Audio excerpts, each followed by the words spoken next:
Yayi ndi mmene zayendera kuno ku Bingu International Convention Center. Debate yoyamba out of the 3 tikumva kuti pali ma debate ena amene akhale akuchitikanso pa ulendo umenewu opita ku September 16. Nzanga Kathe Maulidi wautsatira mwambo wonse bwinobwino. What are your thoughts this far? Brian, nkhani zikulu mwina tiyambire pamenepo zomwe zatuluka ndi mafunso okhudza nkhani zakatangale kuti kodi ma candidates amene wa Malawi atata wakonda pa 16 September pano azatani pa nkhani zakatangale. Taona onse ndithu mwina ndambe ndatupele muluzi pa nkhani imene akambapo kunena kuti iwo alibe record yakatangale. Choncho Amalawi akhulupirire kuti kulowa mboma adzagwira ntchito yenera kuonesesa kuti katangale watheratu mboma komanso mdziko muno. Anakambaponso akabambe kunena kuti iwonso ali ndi chidwi kufuna kuthetsa nkhani zakatangala fotokoza kuti kulowa mboma kuzathesa presidential immunity kuti president naye ngati wabandalama kapena walakwira lamulo lina lake naye azitha kuchidwa prosecute. Akambaponso mai Joyce Banda kuti mulamuliro wawo iwo anakhako president anathana ndi katangala. Anakamba nkhani ya Kashgate kunena kuti mboma lawo anamanga government officials including ma ministers awo atapezeka kuti ali nawo involved mu nkhani za Kashgate. Ndakuti zimenezo achitapo ndipo azachita. Nkhani soyena ikulu imene inatuluka ndiyo khudza nkhani yokhudza chuma cha dziko lino. Funso linali ndithu lokamba kuti chuma cha dziko lino chaonongeka sichili bwino. Amene wa ma candidates atatasankhidwa ngatani afotokoza atupere muluzi kuti wali ndikuthekera kokonza chuma cha dziko lino ndipo afotokoza kuti pakufunikabe kuti IMF itabwera komanso madonors ena mwina dziko la Malawi aperekenso chikhulupiriro mwa madonors amene kuti abwerere kumazathandiza dziko la Malawi. Akabambeso afotokoza kuti ndikofunika kupitira kugwira ntchito ndi IMF. Afotokozanso kuti wanakhako budget director reserve bank governor akunena kuti Malawi atapatsa ndithu mpata kuti alamulire dziko lino ali ndikuthekera kochita revive economy. Joyce Banda afotokozaponso kunena kuti iwonso ali ndikuthekera kuti zimenezo anachitapo nthawi yomwe analowa mboma 2012 atanapeza chuma chitaonongeka kunalibe fuel kunalibe forex kuna Malawi anali munjala yopya akuti iwo anakwanitsa kuthana ndi mavuto amene kotero Malawi atapatsa mpata pa 16 September panalinso ndikuthekera kothetsa mavuto amene. Koma kundifunsa kuti kodi malingaliro anga ndotani pa zomwe zachitika kuno. Brian nditha kunena kuti mwina zikanakhaladi zinthu zovuta kuti mwina president chakwera akhale nawo pa debate imene chifukwa mafunso ena ngakhale ma moderators momwe amafusira pa introduction mumakhala kuti akunena kale za mavuto amene alipo pakadali pano ndikumafunsa ma candidates kuti kodi mutati mwapatsidwa mpata muthana bwanji ndi vuto ili. Almost funso lina lilonse kukamba nkhani ya corruption imamba kuti panopa pali corruption. Funso lokhudza nkhani za chuma limambanso ndi kuti panopa mvuto muno mdziko muno muli mavuto azachuma. Funso lokhudza nkhani ya madzi aukhondo limamba ndi kuti mdziko muno madzi aukhondo anthu ambiri perewera ndithu kuti apeze madzi aukhondo. Ndiye mwina zikanakhala zovuta kuti akhale nawo pa panel imeneyi kumayankha nawo mafunso pomwe mafunso ena kupochoka kwa ma moderators amachita kubwera kale ndi introduction ya mavuto. Komabe ndikuona kuti zikanakhala bwino akanabwera achakwera komanso amuthalika. Ndikuona kuti zikanakhala bwino chifukwa zinthu zambiri zomwe zimakambidwa muzimapanga reflect on leadership ya awiri amene wawo zimakamba za situation yapakadali pano komanso zinthu zomwe zakhala zikuchitika zaka zambuyo Malawi chitengere nufulo odzilamulira tokha. Ndiye ndikuona kuti mwina anthu awiri amenewa ataya mwayi ndithu akunali kofunikira kuti abwere azizalankhulaponso pa nkhani zikulu zomwe zimatuluka mu debate imene most especially pa mafunso amene mwina akuchita reflect on leadership ya pano komanso leadership ya mbuyo. Ameneyo ndi mtolankhani wathu Kathe Maulidi. I want to bring in mamulumuzana awiri Wanda Msisya komanso Wayana Chunga. Ndimafuna tikuonanso apa pakubwera pali candidate Bambo Muluzi. Beautiful night.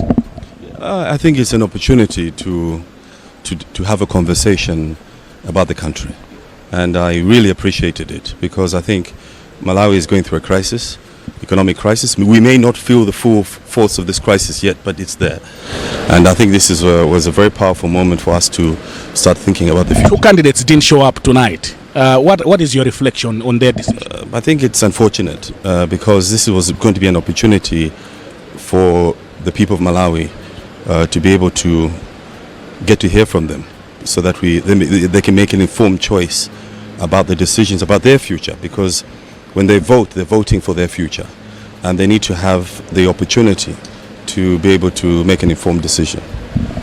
Zikuoneka kuti mdziko muno tili pa mavuto. Amanena nzanga akathe kuti mafunso asamana kuti tili ndi katangale, tilibe madzi abwino, zikuoneka kuti almost everything sizikuyenda. Dziko lilikhoza kukonzeka? Ndiwana ngati mene zilimo, it's an opportunity for reset. Okay. This is an opportunity. A crisis presents an opportunity. Ndi mbali imodzi imene tikhoza kusinthaso zinthu zathuzi. Koma zifunika kuti tuvomereze kuti zinthu sizili bwino. Nkhani yakatangale yavuta kwambiri. Koma si munthu mmodzi kuti akhonze nkhani yakatangale. Ndife tonse, including you, atola nkhani. Amene akusolola mukwadziwa koma simukulemba, simukufufuza. It has to be everybody. Ngati tonse tivomereze kuti tili mmene tili. Brian lero tili pa number 4 pa maiko osaukitsitsa pa dziko lonse lapasi. We are at the bottom. Nde sindikudziwa kuti pali munthu amene akusangalala kuti zinthu zili bwino. Nde pamene tikudziwa kuti zinthu zasokonekera sizili bwino, tena ndithu kuti tiunike bwino kuti tikhoza kukonza bwanji kuti tichoke pamene tililipa. No, tikuthokozeni kwambiri poyankhula nafe pano pa Times Television. Usiku wabwino. Amenewo ndi olemekezeka bambo Atupere Muluzi, ali ndi delegation yawo including the running mate Dr. Kalolo, ali nafe pompano. Pang'ono ndi pang'ono ma candidates akutuluka pano. I want to bring in Wanda Msisha and Wayana Chunga to get their thoughts mene waendera usiku uno. Debate kapena panel discussion. Debate. Presidential debate. Look, tikanatha kupanga ujeni, tikanatha kuipangisa kuti ipange ujeneti, because chimene chimafunika ndicho kuti wina ujakamaliza kulankhula. Umatha kuwafusa kuti kodi mmene wayankhula nzanuyo inuyo mukugwirizana ndi zimene zozo. So inazavutirapo mwina pamene popo kuti aliyesa amampasa mpata kuti angoyankha yekha. But normally mtsutso timasusana kuti I think kuti tikonze bwino zinthu si mmene mwina upangira wawa yakhoza panga bwino choncho. So pamene popo ndipo kuti podi idali yoyamba ipita bwino kusogoloko. Mwayiona bwanji debate madzulo ano alembi? Ine ndikuona kuti for a start ndikuona kuti organization was generally very good. I was impressed ndi mmene kusogoloko anasanjira zinthu ndi zonse komanso aliyesa anapasidwa mwayi. Nkhaniso zimene zinakambidwa lero nkhani zofunikira kwambiri. Anakamba nkhani za economy za chuma, anakamba nkhani zokhuzana ndi good governance, anakamba nkhani zokhuzana ndi corruption, anakamba nkhani zokhuzana ndi social services, anakamba nkhani zokhuzana ndi human rights. Nkhani ndithu zofunikira ndithu. Ndikuona kuti aliyese anapasidwa mwayi. Amene waphonya apa waphonya yekha. However, nimeona ngati kuti zinatenga nthawi yaitali. And I wish mwambo unakayamba nthawi yabwino chifukwa anthu amafika saizi yotopa. Chinanso ningonena kuti I wish mipando ichana apasaja anakatha ndithu kuti ya ndatopa kukhala pansi koma pandale wina akangoti akhale pansi panakavuta. Kuti mwamuona uyo sali fit walema nde ena amayigwira ujeni podium ija kuona kuti uyuyutu atakugwa mozi ndi podium koma nkhani yoti anthuwa ndi anthu si machine amatopa. But generally ndiperekeso ulemu wapadera kwa ma moderators. I felt like Joab Ndileya naonso anagwira ntchito yotamanda apart from my organizers function imeneyi. So far so good. Chabwino kukubwera Dr. Kabambe posachedwa hapa tingo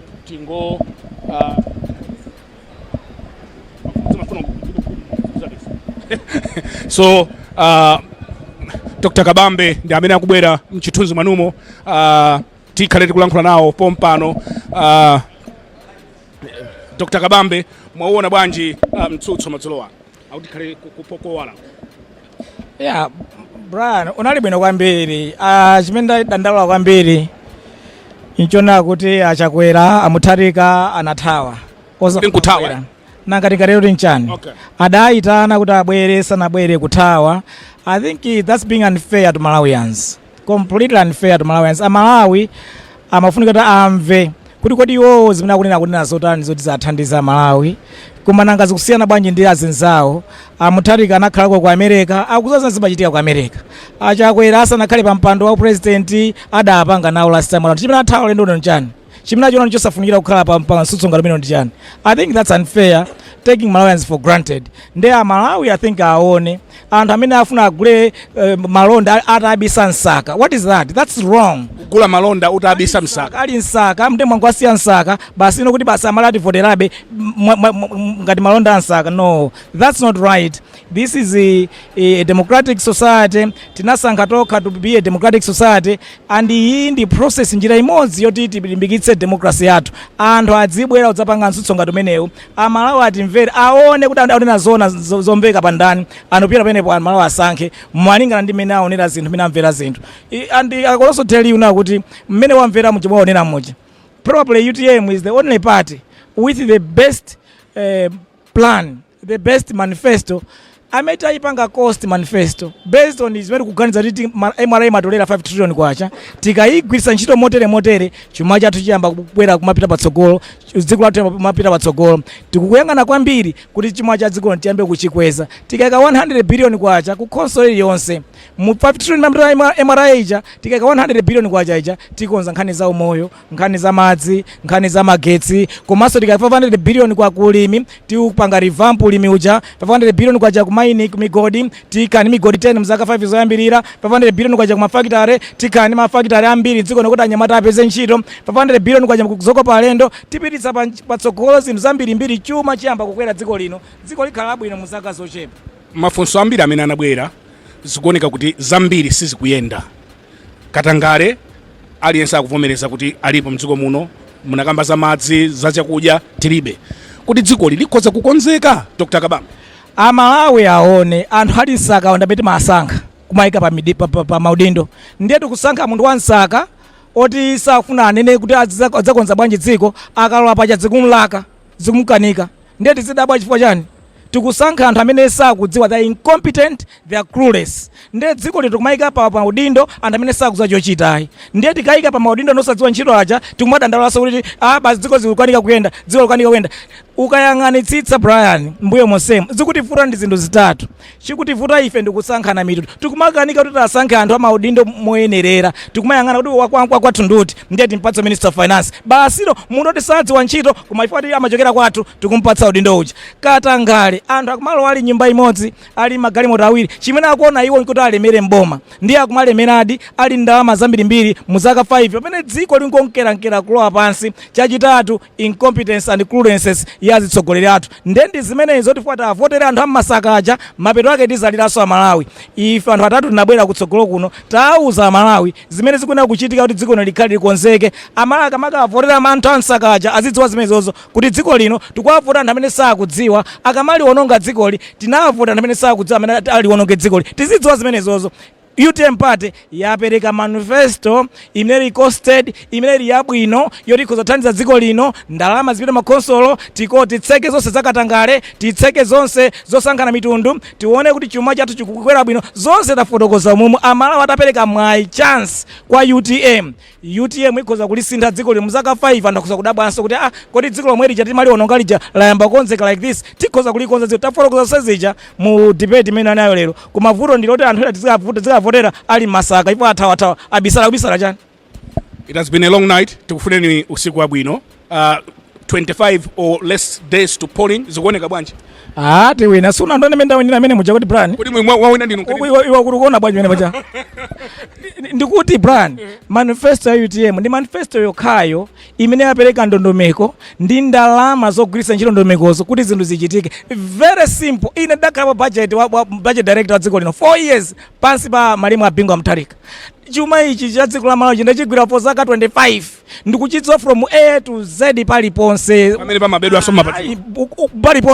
Paliponse kwambiri. Ndichifukwa ndapereka plan ya pre-inspection audits tisanalipire china chilichonse. Mauditors aone kuti chimene kulipirachi njira yake na kisa ntchito anthu wanji, ndalama zake tikufuna tilipirezo, kodi tikalekeza kuti ngati kumanga school block awawa kumanga private wa akanamanga pa ndalama zingati zikufanana zigwirizana ndi pansika, njira yake wopezera anthu apanga aja oyenera, tikatero tisanalipire mauditors zapanga certify tithana ndi Katangale. Tikonza zonsezo tazifotokoza mene muja ndi UTM yokapate ili ndi credible manifesto, credible plan, costed, akakhala anzathu awawa amboma amanena basi ATMM basi mango kale kulalikira ATMM anazolera sabaja kulalikira ATMM bosa chiti. Mr. President, we wish you well. Thank you very much. Amenewo ndi Dr. Dalitso Kabambe, candidate wa UTM pamasankho amene tukaponya pa 16 September pano. Ndiyetu nonse mwadzimvera mmenemu munali Dr. Joyce Banda, munali Dr. Kabambe, komanso munali Tupere Muluzi. Ndiye ifenso kuno tiyimire pamenepa malo mwa timu yonse imene inabwera kuno ku Bingu International Convention Center. Pali zambiri zimene zikuchitika, a lot of interviews ndi zina zotero, ndiye mukaona anthu akuyenda kutsogoloko, ndi mmene it's a busy night. Koma we have been here for some time now. Tisiyane pamenepa tinene kuti tili ndi ntchito yayikulu yoti tikagwire pa 16 September. Ndiye kumamvera anthu wabwinobwino so that you have an informed opinion. Siku limene li pa 16 September kulawira mmawa kukavota bwino, zina zonse zidzachita pambuyo. Nthawi yabwino kusukusula ukaona bwinobwino tikavote voti, tikaponye voti posankha atsogoleri akumtima kwathu. Ndine Brian Banda, maloma ife tonse kuno ku Bingu International Convention Center. Tukuperekani tsopano ku nyumba yathu yolutsira mawu ku Chichiri mu mzinda wa Blantyre.